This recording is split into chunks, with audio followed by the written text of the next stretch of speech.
say that I've got a fan going in the background, which I hope isn't too noisy. But here is our 15-minute Q&A session that I do every Friday at 1 o'clock.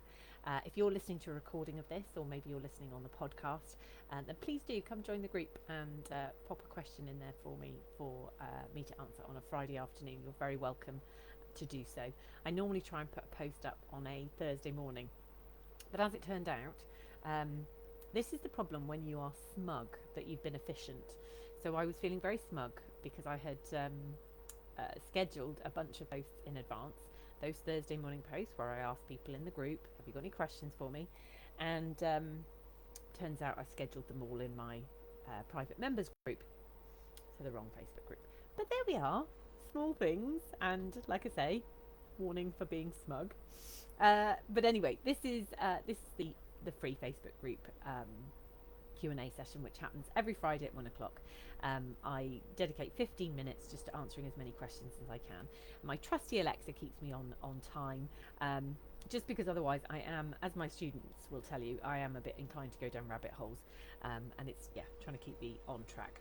Right, Alexa, timer for 15 minutes. 15 minutes, starting now. All right, let's start with Helen's question that she popped in last week. She said, my 15-month-old male Border Collie Bentley, whenever we go in the garden, he attacks the ground, taking big clumps of earth and grass up. He also frantically scratches at the ground. Help! Why does he do it? How can I stop it? It's very stressful.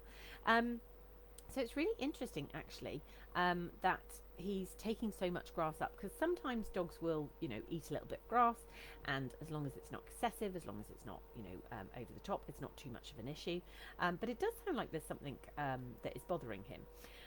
One of the first things that sort of pops into my head is whether or not there is a physical thing going on for him, that he is maybe having some gut or digestive discomfort.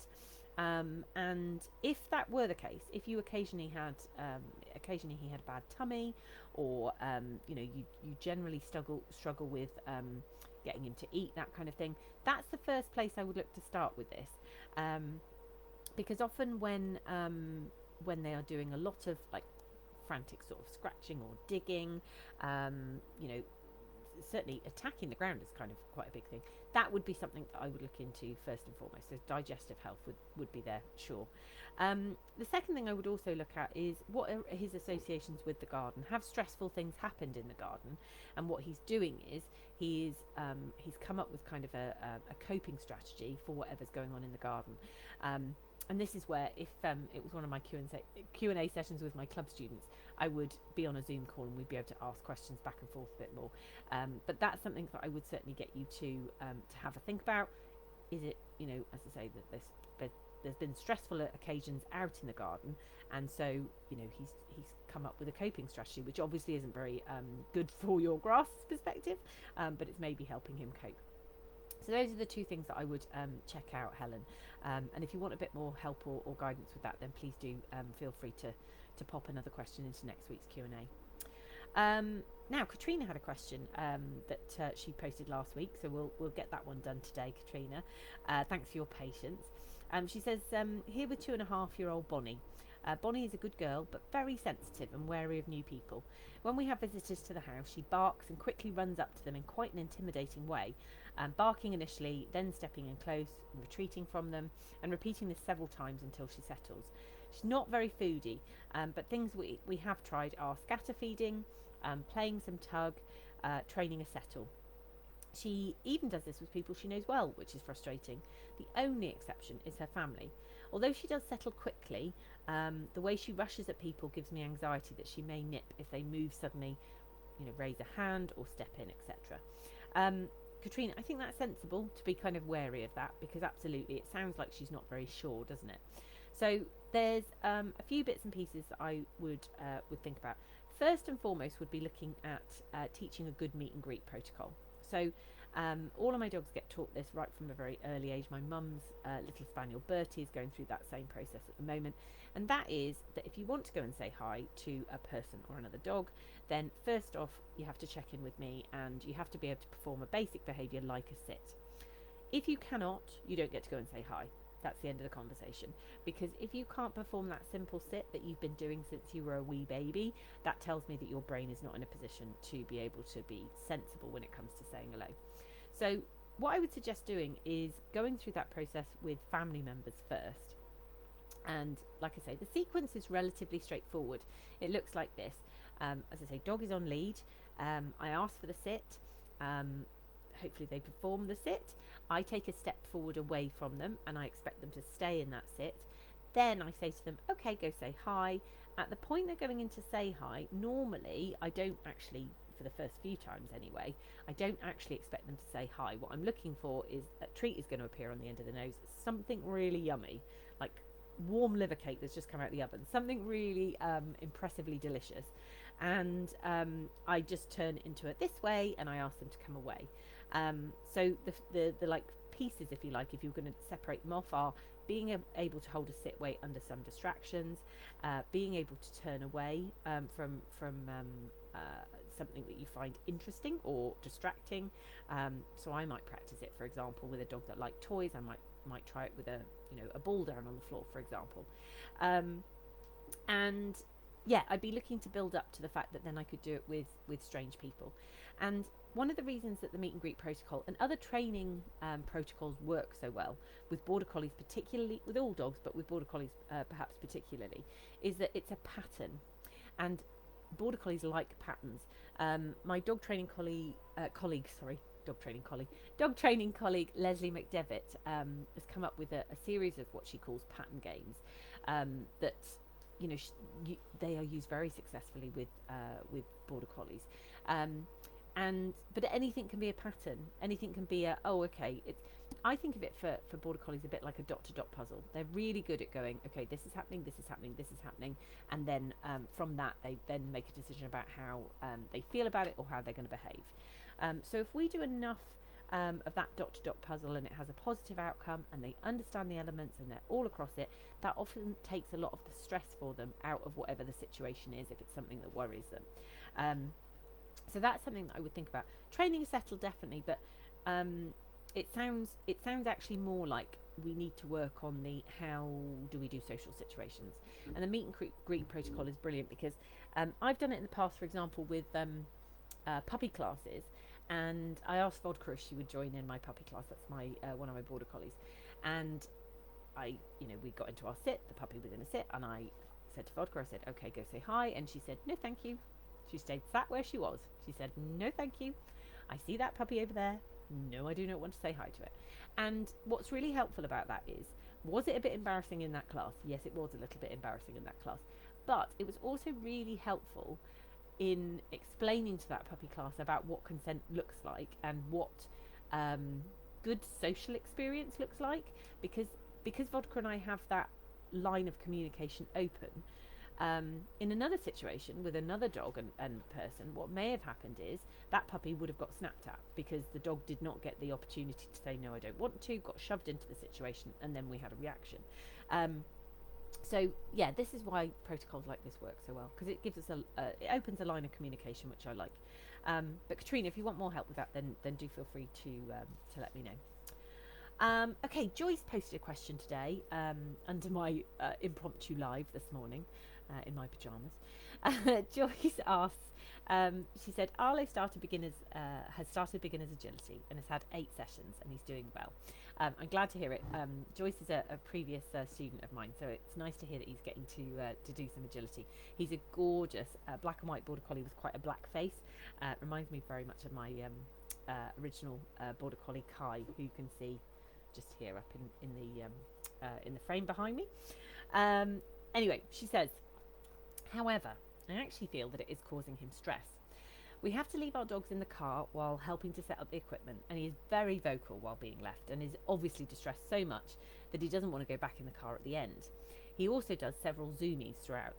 Last night the trainer went up to the car and started shouting at him and telling him enough and stop it, and we ended up having words. The last 2 weeks things have certainly been taking a turn for the worse, and he's stressed and agitated when we get home until bedtime. I feel I should take him out of lessons. Can you give me your thoughts? I think if your gut feeling is take him out of the class, I think take him out of the class. I think gut feelings are there for a reason, and I think that is very sensible. Um, I love this question because it gives me an opportunity to address the issues that sometimes border collies have in group class situations.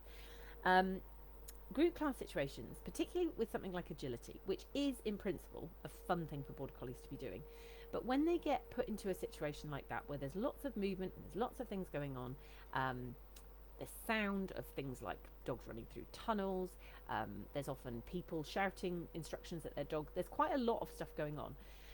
It's not a brilliant environment for dogs necessarily to learn unless the instructor has really thought about how to set things up well.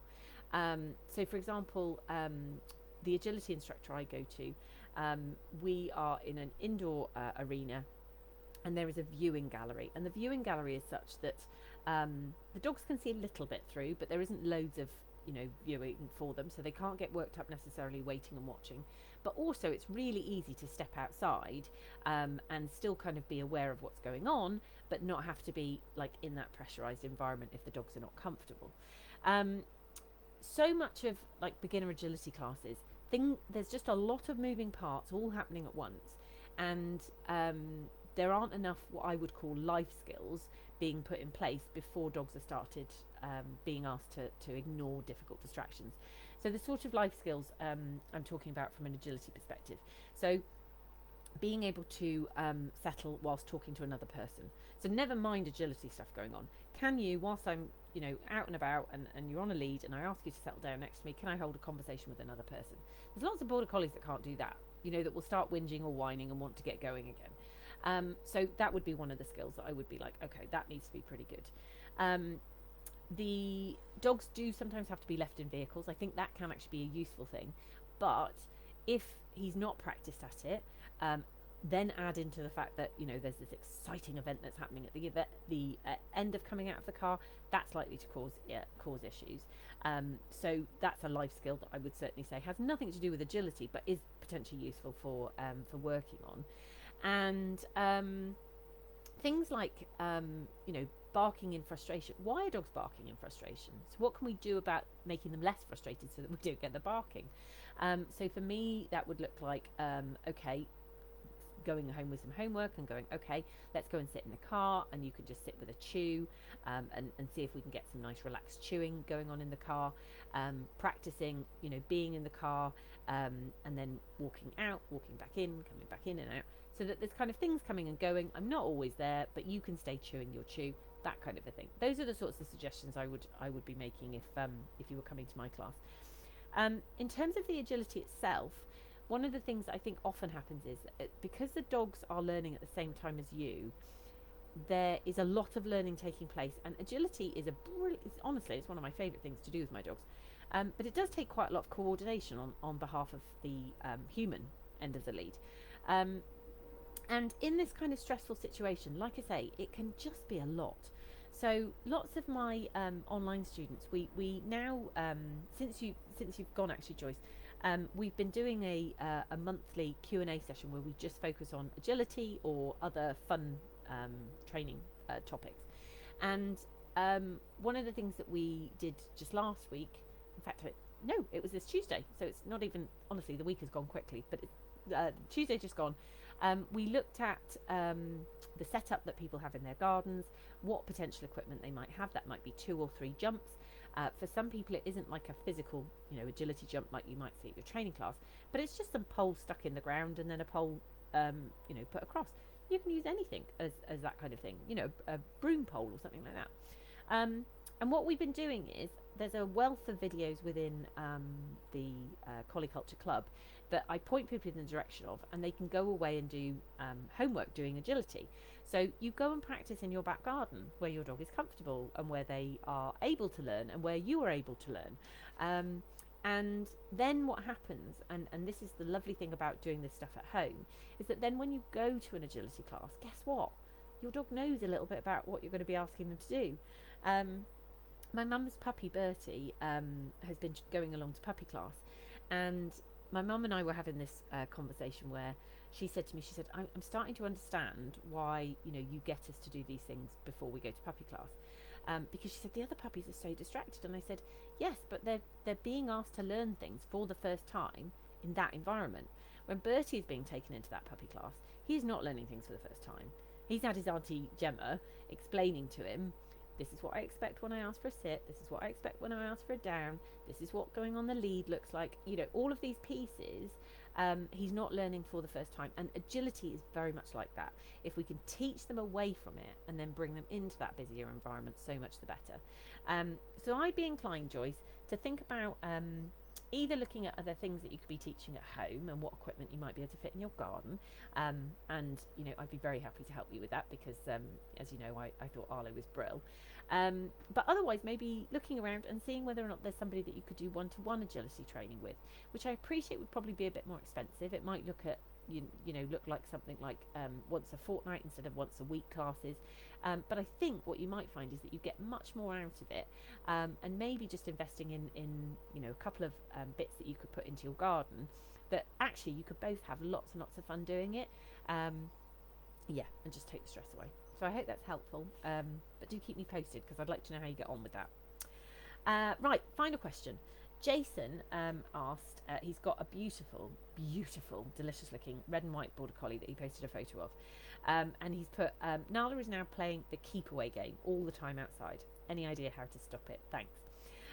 So essentially the keep away game is usually being played by Border Collies who see that whenever their collar gets taken, all of the fun stops. So the first piece that I always work on is building a lot of value for having your collar taken. Because if I have a dog that thinks that every time I touch their collar, I'm going to give them anywhere between 3 and 10 treats, then what I find is that my dogs are like, hey, touch my collar. Hey, come touch my collar. Because good things happen. Whereas most adolescent Border Collies have learned by this point that people grab your collar to pull you away from people that you were saying hello to. Thank you very much. They pull you away from the side where you had jumped up to see what that, delicious smell of roast chicken was. They pull you away from maybe saying hello to another dog that you were having a conversation with. The collar normally means fun is stopping. So that's the first thing I would do. I would put some treats by your kettle. I would put some treats by the back door. And don't do a big, like, what's this? But when she comes in by herself, take her collar and then feed her 2, 3, 4, 5 treats. Okay? And then go about your business. And next time you go past that, you take a collar, 3, 4, 5 treats. And if you were to do this anywhere between 5 and 10 times throughout the course of a day, when she came in the house, when you were making yourself a cup of tea, maybe put some treats by the front door, where in little places around the house, I think that you would find that improves the situation quite a bit, quite quickly. But I do have a recall ebook with other ideas as well. So if you haven't already got that, then please let me know and I can pop that in the comments with a link to how to download that. All right. Okay, that is my trusty Alexa. And Puppy, who I look after through the week sometimes, is with me. He's just looking like he might be thinking about getting up for a wee. So I'm going to love you and leave you for today. If you're in the UK and you are, struggling with the same heat that we are in North Somerset, then I feel you. I hope you have somewhere cool to go and lay down with your dogs later on this afternoon. And just bear in mind that if the heat is a lot, walking at the very beginning of the day or the very end of the day is the safest thing for our Border Collies, despite what they may tell you about the fact that they need exercise. Dogs don't tend to die from no exercise, but they can die from heat stroke, which is quite serious. So yeah, let's take care of them where maybe they don't want to take care of themselves. And if you are struggling to help your dog kind of relax and switch off because they've got all of this energy that normally they would burn off on a long walk, look up something called free work, Tellington Touch free work. And what you may find is that you can set up some free work activities in the cool over the weekend and beyond. And you might find your Border Collie gets quite tired out just exploring and searching out treats that way, which might help with your with their energy levels in the heat. All right. Anyway, have a lovely weekend, and I look forward to catching up with you again very soon.